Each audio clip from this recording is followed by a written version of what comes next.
không có bố mẹ à? Không có bố mẹ dạy dỗ đàng hoàng. Cứ có cái thái độ đi dụ dỗ con người ta làm gì nhỉ? Này, bản thân chị đi, không xứng đáng với anh Bảo đâu. Nếu mà chị muốn tốt cho anh Bảo thì chị quay anh Bảo về nhà đi. Thôi chị nhớ đây, em quay lại tìm chị nữa.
cái gì nữa.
kíp kìa.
Nhà không nhỉ? Nhìn các cái xe ở đâu?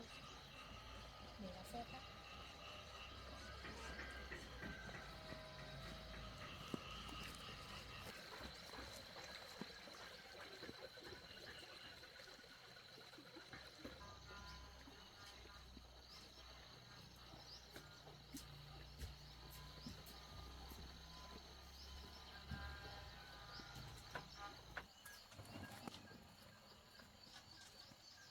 Chào bà nhé. Anh Bảo ở nhà không bà? Anh Bảo không có nhà đâu, anh Bảo đi làm rồi. Cháu lên đây tìm Bảo có việc gì? Cháu lên đây tìm anh Bảo để nói chuyện mà. Bảo đi làm rồi, anh ở nhà. Chị định cầm dao cầm que để đánh tôi à? Chị giấu anh Bảo tôi đâu rồi? Chị không quên anh Bảo đi về nhà đi, sao chị cố chấp giữ ở lại làm gì? Chị nhìn lại chị xem chị có xứng đáng với anh Bảo không? Hôm qua bác trai đã lên nói thế rồi, vẫn còn cố chấp giữ anh Bảo lại làm gì? Nhìn lại chị đi, đã câm rồi còn cứ theo bám anh Bảo. Con chị giống chị nhở? Hay là chị thấy anh Bảo giàu quá chị theo đuổi? Chị ham vật chất vừa thôi chị ạ. Nhìn lại chị đi, không xứng đáng với anh Bảo đâu. Vừa xấu xí, nhìn tôi đây này, vừa cao vừa xinh, nhà cao cửa rộng. Đuổi tôi làm gì? Tôi chưa nói xong mà. Nếu mà chị muốn tốt cho anh Bảo thì chị khuyên anh Bảo về nhà đi. Nhà thì nhà, nhìn nhà chị này, nhà không ra nhà, cửa không ra cửa. Anh Bảo sống ở quen đâu. Khuyên anh Bảo về đi. Nhà này chỉ dành cho con trâu, cho con bò ở thôi chứ dành gì cho con người ở. Chị chỉ biết suy nghĩ cho bản thân chị thôi à? Chị không biết suy nghĩ cho anh Bảo và cả gia đình anh Bảo à? Anh Bảo thì sống sung sướng, giàu có từ nhỏ rồi. Vì chị mà bỏ lên đây ở với chị. chịu khổ làm mọi việc cho chị đấy. Chị xem chị có xứng đáng không? Chị có biết suy nghĩ không? Chị thử đặt cương vị của chị vào bác trai xem. Chị có để đồng ý cho con trai mình yêu một đứa câm và không biết nói không? Và có con riêng nữa. Chị thử xem lại bản thân mình đi. Suy nghĩ lại đi. Nếu mà muốn tốt cho anh Bảo. Cái đầu óc mày, từ nãy tao nói cái gì mày có hiểu không? Cái tay bẩn thỉu mày ra. Cái áo của tao đắt tiền lắm đây. Thôi thôi hả má. Sao biết anh Bảo yêu mày vì cái điểm gì? Người thì xấu, mặt thì bẩn. Nhìn ta biết yêu kiểu gì nữa. Thích nhau cái điểm gì? Xem nào. Bẩn lắm, định giết nhau à?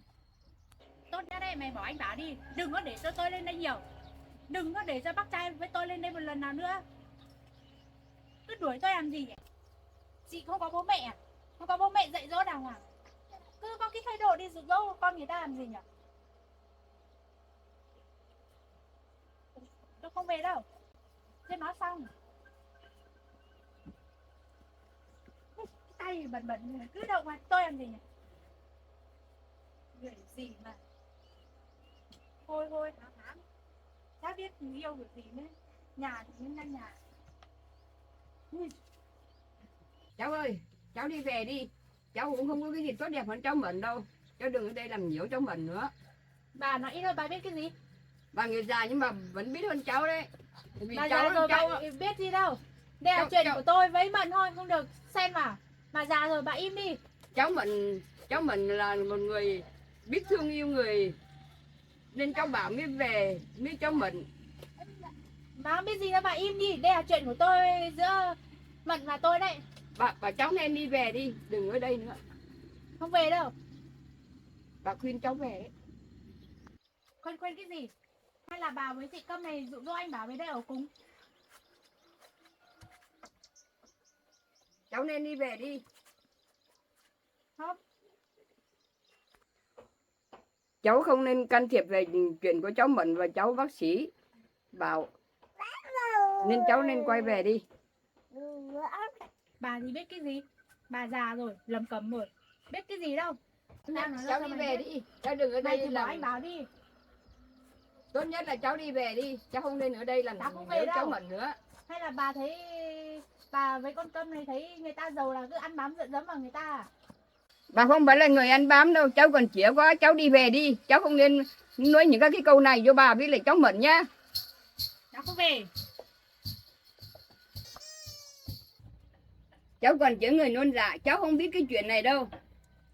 Cháu cứ bảo là bà mới Mận là thấy cái bác sĩ này có tiền thì mình đi bám bác sĩ này, nhưng mà không có đâu. Cháu còn đẹp hơn cháu Mận này, cháu phải đi tìm người khác đi. Nhưng mà cháu không thích, cháu chỉ thích anh bác sĩ này thôi. Bắt đuổi tao. Chị xem lại chị đi. Chị không xứng đáng đâu. Chị thấy em nói bao nhiêu lần rồi.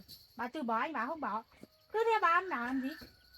Thuộc về em thôi, chị không có quyền. Hôm nay em chỉ lên cảnh cáo chị thôi, chị nhớ đây, em quay lại tìm chị nữa. Ê, chị nhớ cái mặt em đây. Có anh bảo nói yêu mày thích mày là mày oai à? Không có đâu, anh bảo thì thuộc về ta thôi. Người ta sắp yêu nhau rồi đấy, mày từ từ đứng đây lại đi. Cứ đuổi cho tao ạ. Đúng là cái bọn nhà nghèo, vừa câm vừa điếc.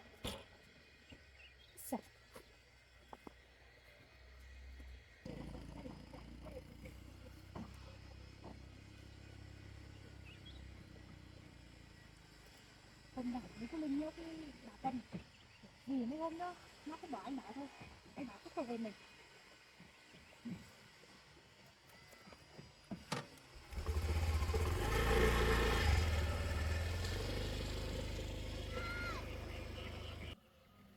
Thôi cháu à, bây giờ cháu không buồn nữa, cháu bác sĩ để yêu cháu thế rồi, bây giờ ai về thì cũng không nữa đâu. Bác sĩ không quay lại với người ta đâu, vẫn lấy cháu thôi. Bà tin rằng trong lòng của cháu bác sĩ chỉ có mình cháu thôi. Bà thấy cháu kia không xứng đáng với cháu bác sĩ đâu. cháu gái kia cũng không tốt đẹp gì đâu nên đi tranh giành người yêu người khác.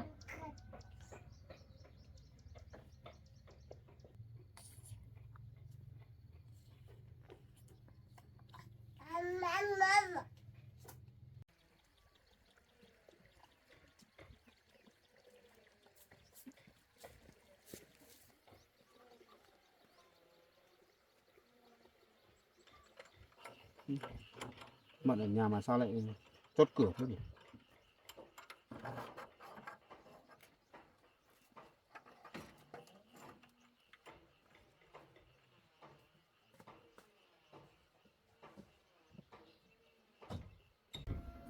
Cháu đi làm về à? Vâng, chào bà. Sao lại để cho con ra ngoài chơi thế?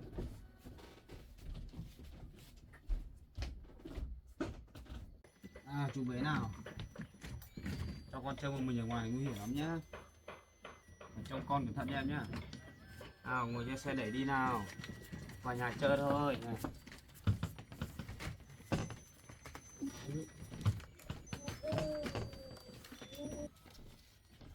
Đi, ngồi trong xe chẳng vui nhỉ.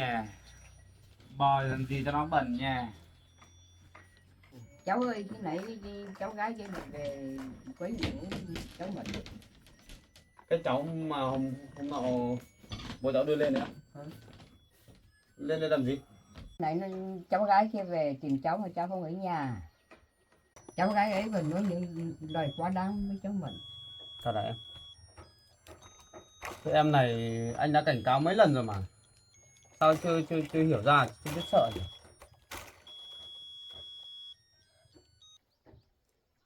Thế thì cháu kia nói những gì hả bà? Cháu gái kia lên thì bảo là nói bà với cháu mình là nhà nghèo, không có cứ đi bám với cháu bác sĩ để lợi dụng để ăn. Cô gái ấy còn bảo là cháu mình không có giáo dục, không có ăn học. Sao cái con bé đấy quá đáng thế nhỉ bà? Cháu gái kia nó quá đáng lắm. Anh không hiểu là cái con bé đó lại sao lại nói được những lời như thế với em nhỉ? Biết em hoàn cảnh như thế rồi mà vẫn cố tình nói như thế. Nhất định anh sẽ không tha cho con bé ấy đâu. Để hôm nào anh đi làm anh gặp đã, anh gọi anh gặp anh sẽ nói chuyện rõ ràng với con bé đấy. Anh với con bé đó có quen nhau gì đâu, chả biết nhau, cứ là nghe lời bố anh là chắc là bố anh bảo lên thì là cứ lần nào cũng lên để công kích em ấy. Anh không thích tí nào đâu nhá. Em đừng buồn nhé, anh sẽ đi nói chuyện với con bé đấy rõ ràng luôn. Nếu mà anh nói mà con bé đấy không nghe ấy, là anh sẽ đi báo công an về tội là quấy rối em. Thì mấy lần trước nó phá đồ của em rồi đúng không? Em đừng buồn đấy nhé. Thôi em đi trông con đi, con khóc rồi.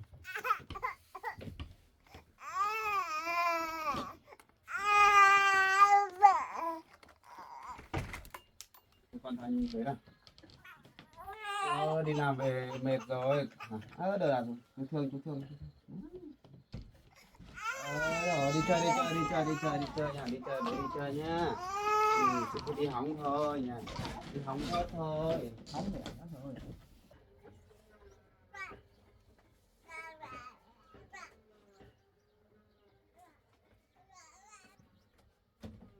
Ơi, sao mẹ làm gì mà thôi em nhỉ? Thật. Cái này tốt lắm bà ơi. Cái này hôm nay em đi vào rừng em chặt thêm nhé, chặt nhiều vào, để băm nhỏ ra. Cái này là đi bán cho người ta, người ta mua về chữa bệnh thận tốt lắm đấy. Này họ cho họ mua về ngâm rượu bà nhỉ? Hôm nay em đi vào rừng em chặt thêm nhiều nhá, để băm về để phơi. Hôm nào có thời gian anh hộ đưa em đi bán nhá. Sắp khô đấy. Mai cuối tuần rồi, mai anh nghỉ là anh đưa em đi vào rừng để chặt nhé. Hai người đi chặt thắng được nhiều tí để mang đi phơi đi.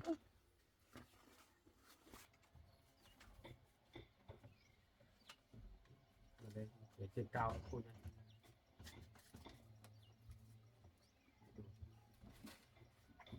Thôi đi vào trong nhà thôi con ơi. cái nắng này các cháu lên cái thả nó đi chặt đi. Em dọn lên trên để em đi ra. Bà bê cháu nhá, trong cháu để cháu với Mận đi đặt. Bà nhá.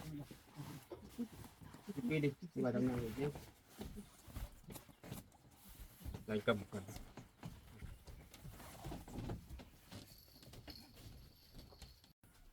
Anh đi lấy xà phòng với bàn chải.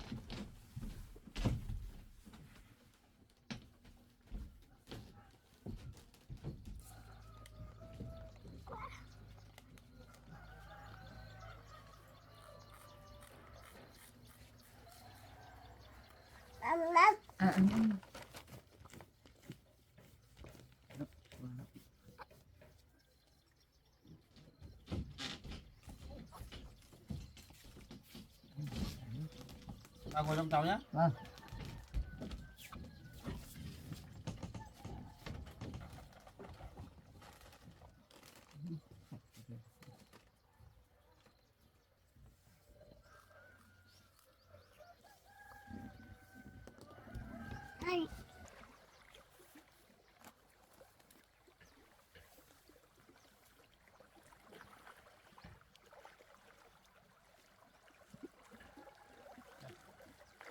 Lấy xà phòng.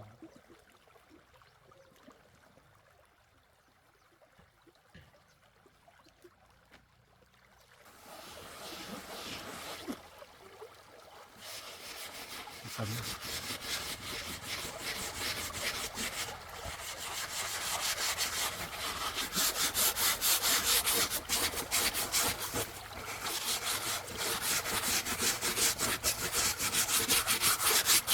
Mang đi.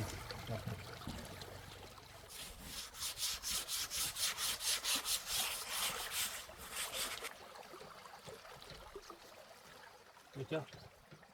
Em trải mặt sau đó, mặt sau nó cũng bẩn.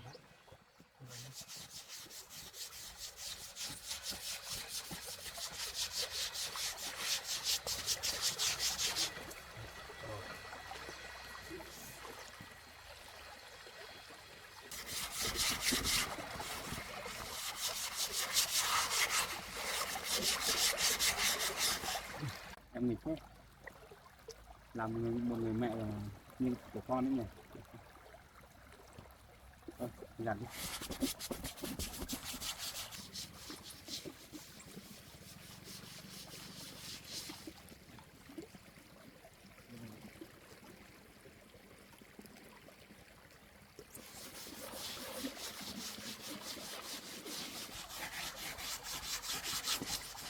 Đây là mang nghỉ nữa.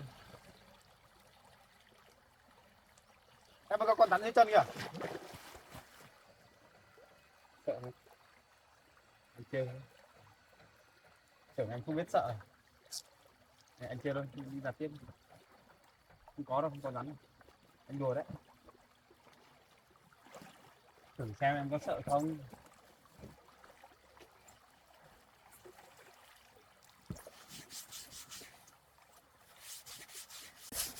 Ui, con thua gióm kìa.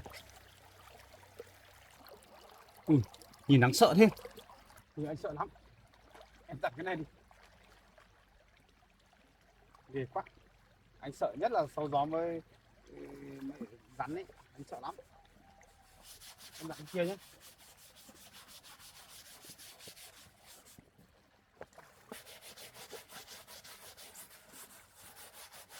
Quá. Chả biết con sâu gióm từ đâu về ấy nhỉ.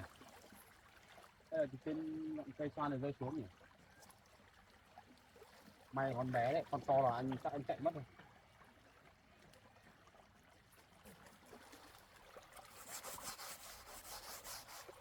Có con gì đây? Con này ở dưới nước này.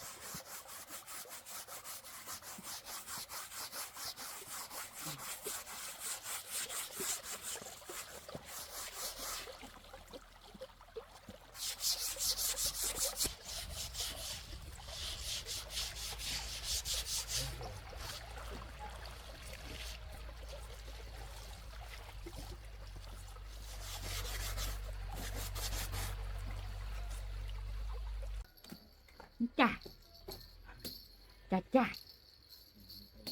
ôi em. À, cha ăn cha à, đứng lên đứng lên đừng ngưỡng cổ nhìn ngã ngửa đấy ngửa đấy nha gà gà ơi gà tục tác lá chanh con lợn quần yến mua hành cho tôi con chó khóc đứng khóc ngồi mẹ ơi đi chợ mua tôi đồng tiền vợ đi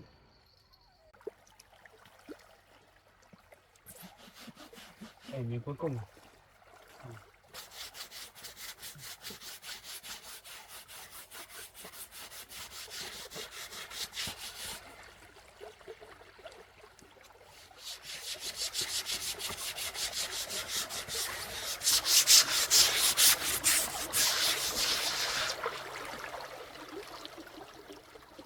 Đây, em đi làm nhiều chai hết rồi.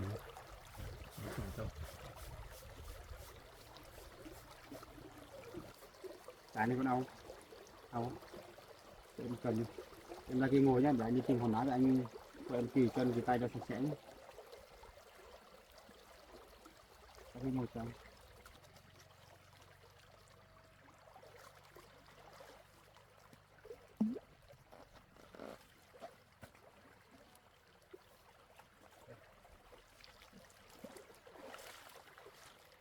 anh kỳ chân trước cho em nhé.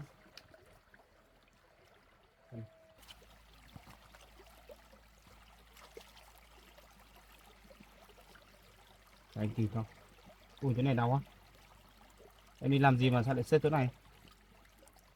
Đau. Đau. Để anh chăn chỗ đau nhé. Em đi làm việc phải cẩn thận chứ. Chân em đẹp thật nhỉ. Đi làm mà nhớ phải đeo ủng nhá.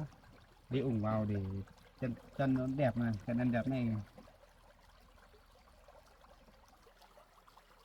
Công nhận là chân em đẹp thật đấy nhỉ. Rồi cọ chân thật sẽ vào. Mấy hôm nữa anh đưa đi chơi.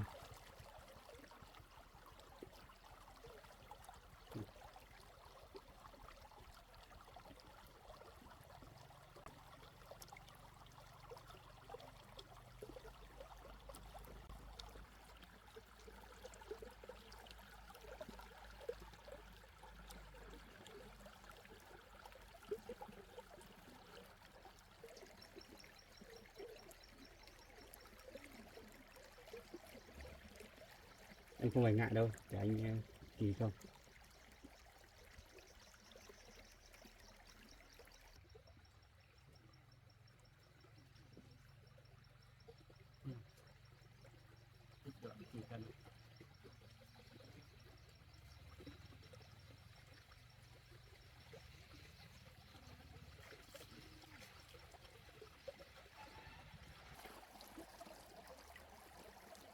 Được rồi. Anh kỳ chân xong. Anh kỳ cái tay này.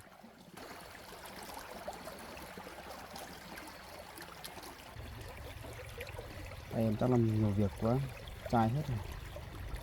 Anh trông em thật đấy. Anh trông em thật đấy.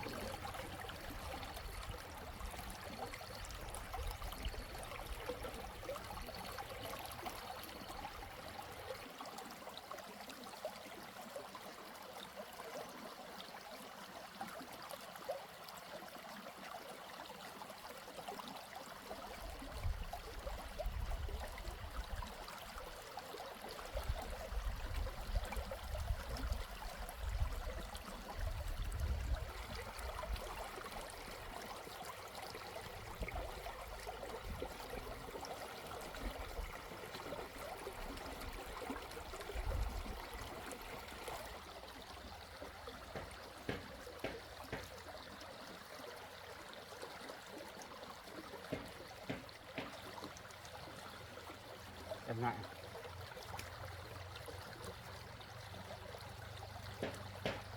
Không để em ăn.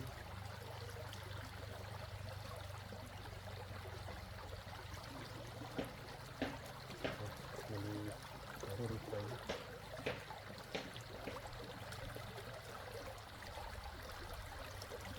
Mình làm việc rồi.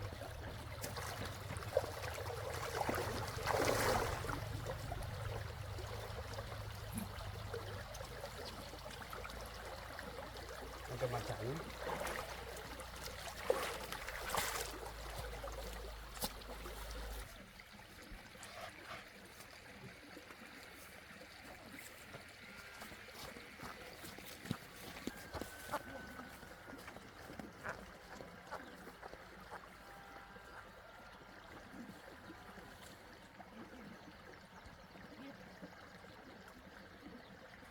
Sao mà hai cháu dành lâu thế?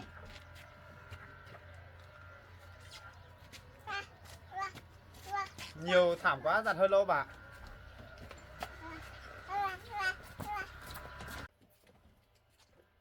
Thế à? Vâng.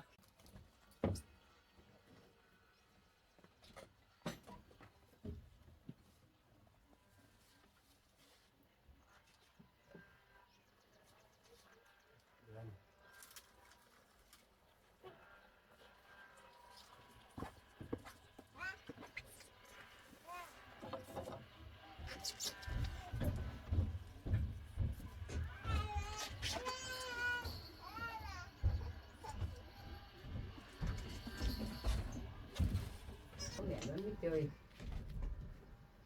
Chơi thật trắng này.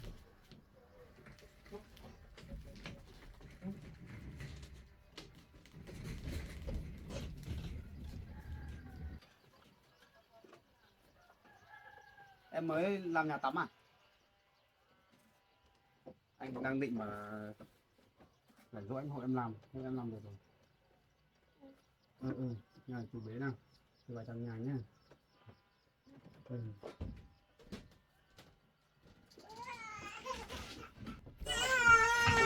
đấy không? Em dỗ con ngủ đi, có buồn ngủ đấy. Thay cái áo mỏng cho con nhé, áo này dày lắm.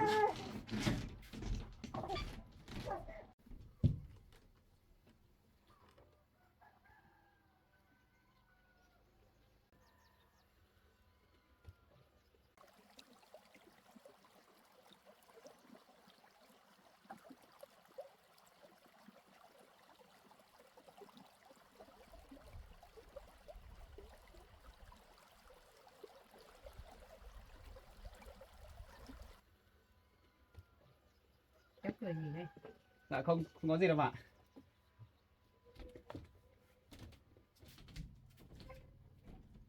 Con ngủ à? Em cho con ngủ đi. Anh lau sàn này. Có cái rẻ nào không em nhỉ?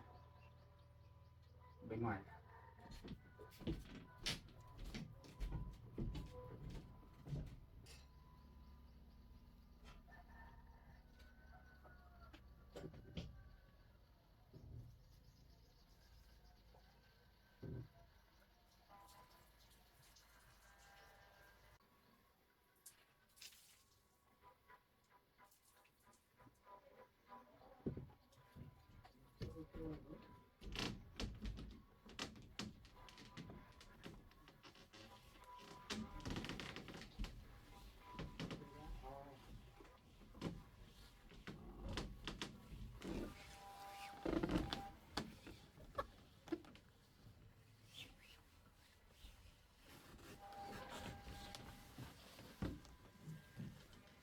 Đây em dọn cái kia ra nhé.